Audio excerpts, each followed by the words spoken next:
לבונים נקבצו עליי, אזי בימך שמנים ופורצו חובבים מסמי גדולי, ותהימו כל השמנים. I would like to thank everybody to come and celebrate and participate with such a wonderful annual event. I want to thank our Binyamin, our musician, for the wonderful soundtrack of Lebedikait, of happiness, spirit, and the right Chanuka sounds in order to inspire us. I'd like to thank Vadik for the wonderful photography over here. We have Daniel Zuckerman for the taking care of the slushy, of the sweeties, of all the stuff over here. First and foremost, Rabbi Yitzchok and Sorle for the wonderful event that managed to celebrate. Rabbi Rabisky and Maonom. Our teachers, our sages are saying there is something about Hanukkah that those candles will never disappear. We know when Mashiach will come, many of the events, many of the celebrations that we are marking throughout the year, they will be abolished. But there is one celebration, those candles of Hanukkah will never, ever going to be distinguished, and they will stay forever. And the question is why? What's so special about them? Obviously, since they are endless lessons we can learn, we can derive from those candles that they are burning. In fact, each and every generation, each and every year, the figures, the heroes of the Greeks from one side and the Hashmonaim from the other side, they keep reappearing. They happen to change wrappings, they happen to change dresses. Sometimes the challenge is getting more subtle, getting more sophisticated. As long as we stay focused, as long as we are tuning in, we are listening to the story of those candles, the probability for us defeating them is getting higher and higher. I want to zoom in on one idea only, which is linked to the traditional nusach, to the traditional text of the blessings that we are saying while we are lighting those candles. The second blessings sounds like this: Baruch Atah Hashem, we thanking God Almighty, she'asa, who performed nisim, miracles, plural, la'avoteinu, to our forefathers, bayamim hahem, in those days, bazman hazeh, in our time. Each and every word, each and every sentence of this blessing is an endless ocean of teachings that we can go and implement both emotionally, practically, on an internal level, on a social and a global level. We say he performed miracles, plural, not one miracle. When we say in Hebrew the word plural, it doesn't mean quantitatively same miracle multiplied by twice, but there is two types of miracles. There is miracles that they are maintaining the so-called norm. They are unusual, they are seldom happening, but they are still within the realm of statistics. They have a very low probability, but it's not really breaking the boundaries of nature. Then there is those type of miracles that clearly they are breaking the boundaries of nature. Now, throughout Hanukkah, in fact, we are marking two miracles. One miracle is totally naturally unusual, for example, for a small army defeating a huge army. Even now, we see, against all odds, against all expectation, everybody remembers about half a year ago, even more, Nobody ever believed that after 9, 10 months, the war between Ukraine and Russia will still continue without any political views, but it's going on against us. So when few defeating the many and the weak people defeating the strong, it is unusual, but you cannot call it miraculous. You can call it wonderful, but not miraculous. But when the Jews came into the temple and were able to take 1 can of oil that was able to burn only for 1 night and stretch it for 8 nights, this is a miracle that breaks the boundaries of nature. And the question is, why is it necessary to have those 2 types of miracles?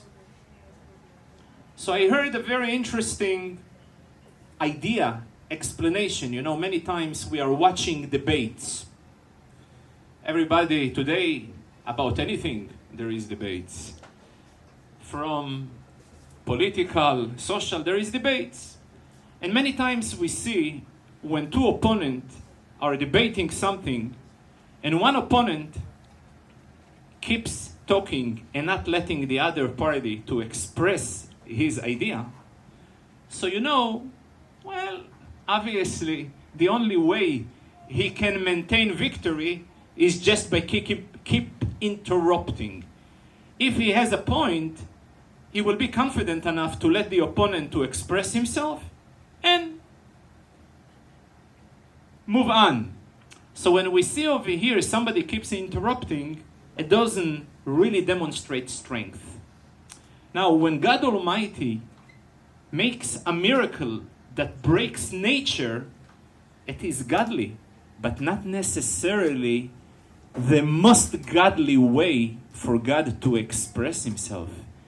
Seemingly that it's much greater, much deeper miracle when forces of nature are really cooperating. The problem is, but many times when forces of nature are really cooperating, people tend to forget that there is God who is really running the show. So therefore, in order to keep us really on the right balance, on the right edge, on one hand, realizing, sensing godliness in a very real way, it is necessary for us to really witness those type of miracles that breaking the boundaries of nature.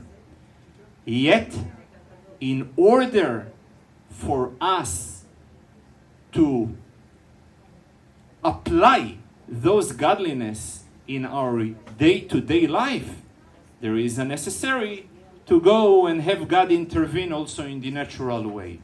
So that's what we are marking also in our own internal struggle.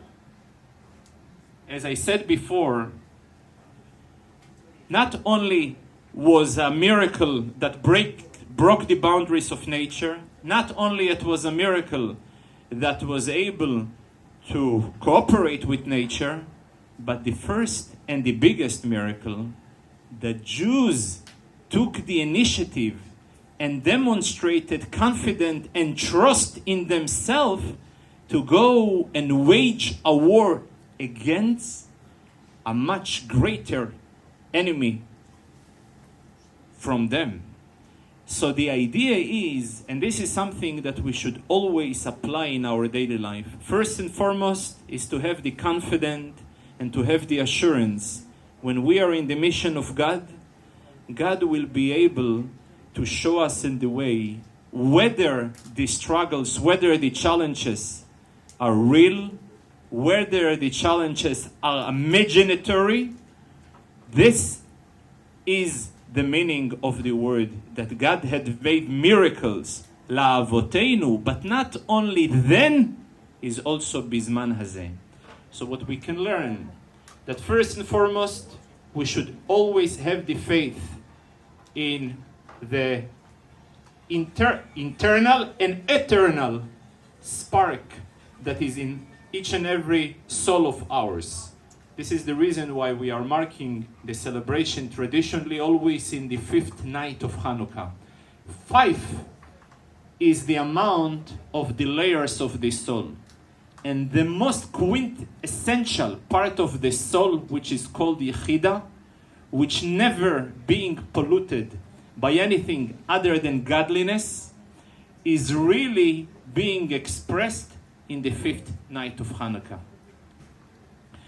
So the trust, the confidence in this Yechida will be able to help us to perform each and every one in his own life and the life of the entire Jewish nation, real miracles, בימים ההם, בזמן הזה. Thank you. יבונים ונקבצו עליי,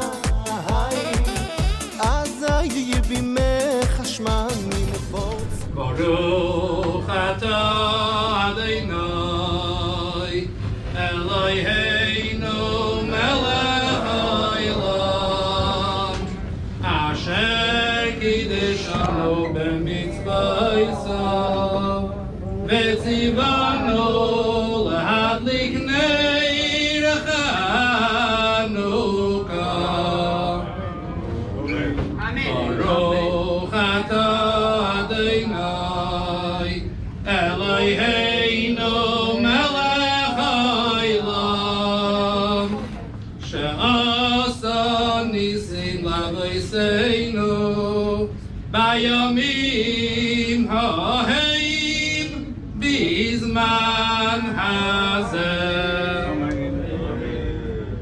А Фрейлаха Ханука, веселого and happy Ханука. Сегодня у нас, мы все учили арифметику и знаем, что мы зажгли 5 свечек. Так что 5-я свечка, она очень уникальная. Она никогда не может выпасть на субботу. Всегда 5-я свечка, она только в будний день. Разница между субботой и будничными днями заключается в том, что суббота представляет шаббас кейдаш, суббота святости, в то время как будни показывают на, как бы это сказать более нежно, на не совсем святость. Окей. В любом случае, к чему я это говорю сегодня, мне кажется, что произошло одно очень большое чудо. Один еврей, который был комиком, который стал президентом, который женат, мягко выражаясь, на Шиксе, и, несмотря на это, другой гой, который является президентом одной из самых супердержав, напомнил ему, кто он такой. После большой речи, наверное, многие из вас слышали ее, этого президента Украины, после всей его речи, я не хочу сейчас ее пересказывать, то президент Америки напомнил ему, что сегодня у нас Ханука, и он справляет тоже Хануку. К чему я это говорю? Что так как мы находимся не в России, не на Украине, и если бы пару лет тому назад нам кто-нибудь нарисовал сегодняшнюю картинку, ему бы посоветовали сходить к психиатру, так или нет? А? Вот видите, он говорит прямо, даже без психиатра, сразу, напрямую. В любом случае, к чему я это говорю? Что Ханука из себя представляет такую штуковину. Один мой бывший друг охарактеризовал Хануку очень интересным моментом. Он сказал, что это победа невежества над интеллигенцией. Потому что эти эллинисты или эти евреи, так называемые очень интеллигентные люди, которые считали, что нужно адаптироваться в общей культуре и так далее, а здесь стали какие-то шмашманаи, говорится, которые, я слышал также от одного общего друга с моим братом, которого зовут Хацкал Сейфер, он говорит, что такое хашманое, это такая расшифровка, которую я слышал только от него. Это хаш шмона. Хаш, он чувствует, он сенситив к понятию шмона, понятию восьмерки. Что из себя представляет вот эта восьмерка? По своему содержанию восьмерка из себя представляет то есть это 8 дней Ханука, да? Такая вещь, которая абсолютно выходит за рамки какой-нибудь структуры, или более того, выходит за рамки совершенства структуры. Потому что 6 из себя представляет понятие структуры. 7 из себя представляет совершенство структуры. А 8 это выход за рамки абсолютно всего остального. Так вот этот вот хаш, шмона, вот это вот то, что он чувствует, то, что по-русски называется интуицией, да? Есть такое понятие, как интуиция, что никаким образом на рациональный уровень это невозможно опустить, потому что это абсолютно выше каких-нибудь представлений, каких-нибудь фантазий. И вот это вот хаш шмона, то, что он почувствовал, этот шмона, то, что в конце концов из себя представляет то, ради чего мы живем. Сейчас самое большое самопожертвование – это чтобы те, которые немножко знают, что происходит сейчас в мире, и особенно с молодежью, они вообще не знают, для чего они живут. Нету никаких ценностей, никаких, абсолютно ничего. И вот эта вот пустота многих приводит, к сожалению, к... Я не хочу произносить этого слова, но каждый понимает, что я имею в виду. И вот эта вот полная бессмысленность, которая на самом деле замыкается и себя представляет вот эту вот 8. Те, которые учили когда-то в Советском Союзе, знают, что из себя представляет эта 8, да? То есть указывает на абсолютную бесконечность, выход за все эти штуковины. И когда мы сегодня здесь все вместе собрались, несмотря на то, что очень много наших братьев и сестер, которые находятся сейчас не на Ханука партии, а находятся в русских ресторанах, да, и кушают не только пончики и лапки или там какие-то мандарины, но кушают немножко, мягко выражаясь, совсем, так нужно знать, что они абсолютно такие же самые евреи, как и мы с вами. Независимо ни от чего, несмотря на то, что какое отношение имеют эти друг к другу. Так приходит этот Байден, да, который говорит, что слушайте, ребята, и этому парню, да, который говорит, что ты тоже справляешь Хануку, и сегодня Ханука у нас, и поэтому давай кушать лапки, давай кушать пончики, шмончики. И вот это вот понятие шмона, это из себя представляет понятие Мошиаха. Что такое Мошиах? Сказано, что все знают, что такое арфа или скрипка. Не будем сейчас вникать в разницу между арфой и скрипкой. Как перевести слово кинор? Здесь многие знают иврит. Как перевести слово кинор? А? Скрипка. Только один перевод, а арфа нет такого перевода. Это условный перевод. А? Условный. Правильно, условный. Видите, начинается опять с этими условностями. В любом случае, Машиах это безусловно. И вот это вот в храме, который был до сих пор, была только семиструнная скрипка или арфа. Не будем сейчас. В то время как Машиах будет 8-струнная. Вот это вот 8-я струна 8-струнной скрипочки или арфы. Это то, что из себя представляет суть каждого еврея. Раньше мой брат Довид говорил о том, что из себя представляет ехида. Кто запомнил, что такое ехида? Подсказывайте. What is ехида? Who understand English? Who understand the speech of my brother? Nobody remember. Ехида это единое.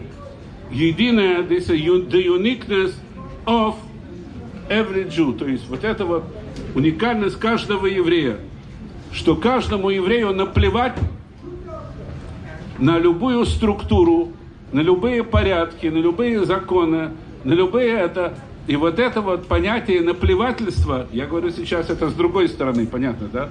Конечно. Это из себя представляет понятие Машиаха, что он только, сказано, Машиах в отношении Мейрах Ведоин. Знаете, одна из характеристик спорных характеристик Машиаха, это то, что он мейрах ведоин. Он нюхает и судит, не выслушивая все эти аргументы и контраргументы и так далее, и после этого выносит. А он только понюхает и сразу доин. Почему? Потому что он затрагивает саму сущность каждого еврея. Алтер Ребе, который является, мы недавно справляли хасидский Рош ха-Шана, он говорит, один из очень важных, между прочим, у всех, наверное, слышали или знают, что такое книга Танья. Так там есть такая 30 глава, запомните. 30 глава, в которой Алтер Ребе разъясняет, как человек должен быть смирен перед любым человеком. Он говорит, потому что, когда мы говорим о человеке, здесь есть два различных варианта в Торе. «Вевей шфал руах бифней кол одом» или «Вевей шфал руах бифней кол го одом». На русском языке нет такого понятия, как определенный или неопределенный артикль или «the». В то время как на английском, и то же самое, которое взяли из иврита, есть такое понятие, как определенный и неопределенный артикль. Там, где сказано, Алтер Ребе выбирает вот это вот гирсу «Вевей шфал руах бифней кол го одом», чтобы ты был смирен перед каждым человеком, имеется в виду не только еврея, но даже самого-самого отвратительного нееврея. Даже перед ним он должен быть смиренным. Каким образом? Что алтодин эсхаверха шатаелем кеймей, чтобы ты не судил своего друга, не вставши на его место. Будь ты на его месте, будь этого подонка, этого подлеца, то я бы вел себя несравнимо хуже, чем он. И этот арифметический расчет, который делал первый Ребе, первый глава еврейского народа Моше Рабейну, в отношении которого сказано, что он был самым скромным человеком, не только по отношению к людям, которые жили в его поколении, но перед каждым человеком, потому что Всевышний ему показал все грядущие поколения, в том числе каждого из нас и каждого из которых сегодня живет. Хорошо, ребята, лыхаем, дай Бог, чтобы мы все удостоились зажигать уже не только ханукальные свечки, но свечки миноры, которые всего лишь 7 свечек, уже в Третьем Иерусалимском храме вместе с Машиахом и со всеми евреями вместе. Лахаим. מעוז ישועתי, לך נאה לשבח, תיקון בתפילתי, ושם תודה נזבח, לעת אחי מטבח, ביצר המנבח, אז אגמור בשיר